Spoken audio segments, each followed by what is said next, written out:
বিনা পরিশ্রমে কাজ করা ছেলেটি আজ 235 কোটি টাকার মালিক। বলছি আর কেউ নন, আমাদের মেগাস্টার শাকিব খানের কথা। শাকিব খান এই মুহূর্তে বাংলাদেশের সবচেয়ে বড় সুপারস্টার, এবং তার যে বিজনেস বলি এবং তার যে অভিনয় বলি সবকিছু মিলিয়ে তার যে আয়ের পরিমাণ, এবং সেটা হিসাব করে দেখা গেছে যে 235 কোটি টাকার মতো হবে, যেটা একটা হিউজ। তো এরকম একটা পর্যায়ে বলেই যায় যে আল্লাহ যাকে দেয় কিন্তু তাকে একদম ঢেলেই দেয়। তো এখানে তার শুরুটা কিন্তু খুব একটা সহজ ছিল না, বিনা পারিশ্রমিকে অনেক মুভিতে কাজ করেছেন। আবার অনেক পরিচালকের মুখে এটাও শুনেছি যে যে কাজ করেছেন তিনি, সেটা দিয়ে তার টি শার্ট কিনতেই তিনি ফুরিয়ে ফেলেছেন, এরকমও দিন গেছে তার। এবং তিনি তো বলেইছিলেন যে আমি হয়তো মানে চলচ্চিত্রে যাব, এরকম কোনো কিছু ছিল না মনের মধ্যে। 3 মাসের জন্য এসেছিলাম, এখন কতগুলো বছর হয়ে গেল। যাই হোক, এরকম কথাও কিন্তু শোনা যায়।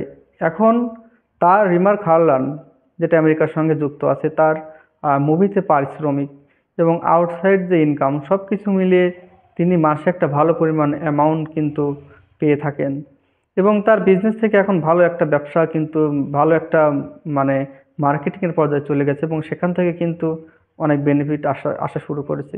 এদিকে আবার তার পারিশ্রমিকও দ্বিগুণ গতিতে বৃদ্ধি পাচ্ছে। তিনি শুরুতে যে লাখের ঘরে ছিলেন, হাজার, লাখ, এখন কিন্তু কোটিতে এসে গেছে। এবং কোটিতে আসার পরে এটা থেমে যাবে, এবং সেটা বাড়বে হলো কোটিতে, এবং কোটির পরবর্তীতে আর এক কোটি, এভাবে। তো এখন সব মিলে বোঝা যাচ্ছে যে তার যে একটা পারিশ্রমিক, সেটা কিন্তু হিউজ পরিমাণ পারিশ্রমিক, যেটা বাংলাদেশে আর কোনো রকম কোনো শিল্পী কিন্তু মানে পেয়ে থাকে না। তো তার এরকম একটা পরিস্থিতি, তাকে টক্কর দেওয়ার মতো ভালো বিজনেসম্যান দরকার, যে বাংলাদেশে থেকে এরকম ইনকাম করছে। যাই হোক, এখন শাকিব খানের টাকার বিষয়ে অনেকে অনেক কথা বললে আমি এগুলোকে অতটা মনে করি না, কারণ সেটা পাওয়ার যোগ্যই। তার জীবনটা সহজ ছিল না, এবং অনেক পরিশ্রম করেছে বিধায় আল্লাহ তাকে এরকম একটা আহ, পরিমাণ, হিউজ পরিমাণ তাকে বেনিফিট দিয়েছে। পরিশ্রম যে সৌভাগ্যের প্রশস্তি, অর্থাৎ পরিশ্রম করলেই যে ভালো কিছু পাওয়া যায়, লেগে থাকলে যে ভালো কিছু পাওয়া যায়, সেটা শাকিব খান জ্বলন্ত উদাহরণ। তারা এই টাকার পিছনে শুধু দেখেন না, তার এই টাকার মালিক হওয়ার পিছনে কিন্তু দেখেন না, তার পেছনে ফেলে আসা তার কাজকর্ম, তার স্ট্রাগল, তার ইচ্ছা, তার দাঁড়ে দাঁড়ে যাওয়া, এগুলো কিন্তু অবশ্যই দেখবেন। তবে আপনি বুঝতে পারবেন যে আজ এই পর্যায়ে আসার পর বা এতগুলো টাকার মালিক তিনি কেন হয়েছেন। তো এগুলো কথার কথা, অনেক জায়গা থেকে অনেকভাবে এই টাকাগুলো কথা বলা হয়, সেভাবে আমি বললাম। তবে শাকিব খান যখন একটা ভালো বেনিফিটের মালিক, সেটা কিন্তু আন্দাজ করাই যাচ্ছে।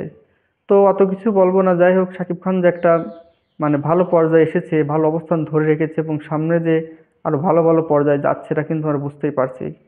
তার মুভির মাধ্যমে ইনকাম এখন কোটি ছাড়িয়েছে। এরকম 10টি মুভি করলে দেখুন 10 কোটি টাকা, বা কিছুদিন পর দেখতে পাবো যে আহ, তার যে কোটি ঘরে নিয়েছে সেটা আরো দ্বিগুণভাবে বেড়ে গেছে।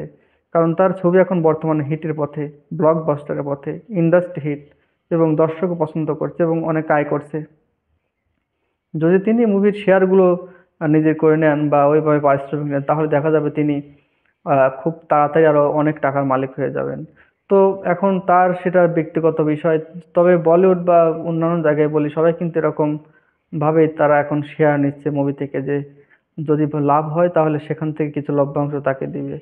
তো শাকিব খান এখন ভবিষ্যতে সেগুলো করবে কিনা, সেটা এখন দেখার বিষয়। তবে এখন আজকের এই ছেলেটি যে এত টাকার মালিক, এটা অবাক হওয়ার কিছুই নেই, কারণ তার এরকম পর্যায়ে একটা আশার হওয়ার কথাই ছিল, এবং তিনি আরো ভালো করুক। ধন্যবাদ সবাইকে।